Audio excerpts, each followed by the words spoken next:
12월 11일 목요일 시편 140편입니다. 삶을 살아가다 보면 예상치 못한 공격을 받을 때가 있습니다. 이유 없는 오해, 설명할 수 없는 비난, 근거 없는 음해가 마음을 흔들고 영혼을 지치게 합니다. 다윗 역시 그런 상황을 수없이 경험했습니다. 시편 140편은 다윗이 악인들의 위협 속에서 하나님의 도움을 구하는 간절한 기도입니다. 다윗은 단순한 힘든 상황을 호소하는 것이 아니라 하나님이 어떤 분이신지에 대한 분명한 신앙 고백 속에서 환란을 이겨냅니다. 그의 기도는 단순한 도피나 감정의 표출이 아니라 어려움의 한복판에서 하나님을 바라보는 믿음의 시선입니다. 오늘 우리는 시편 130편을 통해 환란 속에서 하나님을 어떻게 바라봐야 하는지, 그리고 하나님이 어떻게 우리의 생명을 지키시는지 함께 살펴보려 합니다. 먼저 첫 번째로 시편 140편 1절에서 5절을 보면 악인의 계략 가운데서 하나님께 피해야 한다는 것을 보여줍니다. 다윗은 먼저 자신을 둘러싼 악한 세력의 현실을 고백합니다. 그는 악한 자에게서 나를 건지시며 포악한 자에게서 나를 보존하소서라고 간구합니다. 그가 직면한 악은 단순한 감정적 충돌이 아니라 계획적인 폭력이었습니다. 3절에서 악인들은 뱀같이 그의 혀를 날카롭게 하고 그 입술 아래에는 독사의 독이 있다라고 표현합니다. 즉 그들의 공격은 칼과 창이 아니라 말과 음해라는 보이지 않는 독이었습니다. 이어 4절과 5절에서 다윗은 악인들이 그를 넘어뜨리기 위한 올무와 구물을 준비했다라고 말합니다. 이것은 고의적인 함정과 조작 속에서 고통을 겪고 있음을 보여줍니다. 그러나 다윗은 악에 맞서는 첫걸음을 대응이 아니라 하나님께 피하는 것에서 시작합니다. 사람의 말이나 힘으로 해결하려 하지 않고 하나님께 먼저 나아가는 믿음의 자세입니다. 이 첫 고백은 신앙의 방향을 정합니다.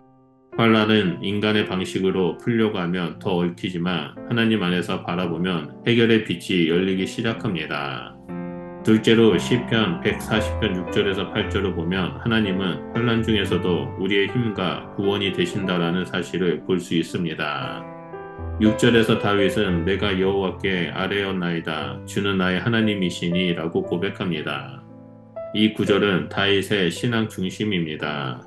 주변 상황이 아무리 어두워져도 그의 시선은 하나님을 향해 고정되어 있습니다. 악의 공격이 강해질수록 다윗은 자신의 힘을 더 내려놓고 하나님을 의지합니다. 그는 7절에서 하나님을 구원의 능력이라 고백하며 전쟁의 날에 그의 머리를 가려 보호하시는 분이라고 말합니다.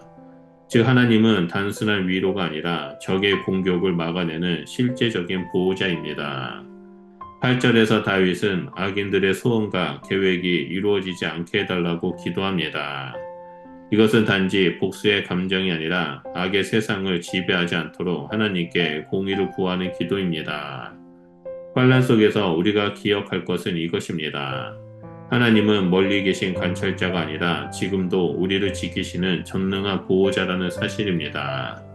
마지막 세 번째로 시편 140편 9절에서 13절에 하나님은 악을 심판하시고 의인을 붙드시는 분이십니다. 9절에서 11절에서 다윗은 악한 행위가 결국 하나님의 심판으로 드러날 것임을 고백합니다. 악인들은 자신의 계략 때문에 오히려 심판의 자리로 나아가게 됩니다. 이 구절들은 다윗이 자신이 직접 보복하려는 것이 아니라 하나님께서 공의대로 악을 처리하실 것을 믿고 맡기는 신앙을 보여줍니다. 하나님은 악을 결코 눈 감지 않으십니다. 12절에서 다윗은 여호와는 공고한 자의 송사를 주관하시며 가난한 자에게 정의를 베푸신다라고 선포합니다. 사람들은 약자의 소리를 쉽게 무시하지만 하나님은 그들의 눈물과 억울함을 결코 잊지 않으십니다. 13절에서 다윗은 의인이 주님의 이름을 찬송하게 될 것이라고 확신합니다. 상황이 바뀌었기 때문이 아니라 하나님이 여전히 공의로운 하나님이시기 때문입니다. 다윗의 신앙의 끝은 언제나 찬양입니다. 환란 속에서도 하나님을 향한 이 확신은 오늘 우리에게도 동일하게 주어집니다. 하나님은 악을 심판하시고 어려운 자를 붙드시는 분이십니다. 시편 140편은 환란의 현실 속에서 하나님께 피하고 하나님을 의지하며 하나님의 공의를 신뢰하는 믿음의 길을 보여줍니다. 우리가 직면하는 문제는 다윗의 시대와 다르지만 그의 마음은 오늘 우리의 마음과 같습니다. 억울함, 오해, 공격, 보이지 않는 독 같은 말들 속에서 우리는 어디로 가야 할지를 다윗은 보여주고 있습니다. 우리는 다윗처럼 하나님께 피해야 합니다. 하나님이 우리의 생명을 지키시고 우리의 억울함을 아시며 공의로운 손으로 우리를 붙드십니다. 그분이 신뢰하며 나아갈 때 우리는 환난 속에서도 흔들리지 않는 평안을 누릴 수 있습니다. 그러므로 하나님의 은혜와 보호하심 가운데 머물며 영원한 평강 가운데 나아가시길 예수 그리스도의 이름으로 축원드립니다.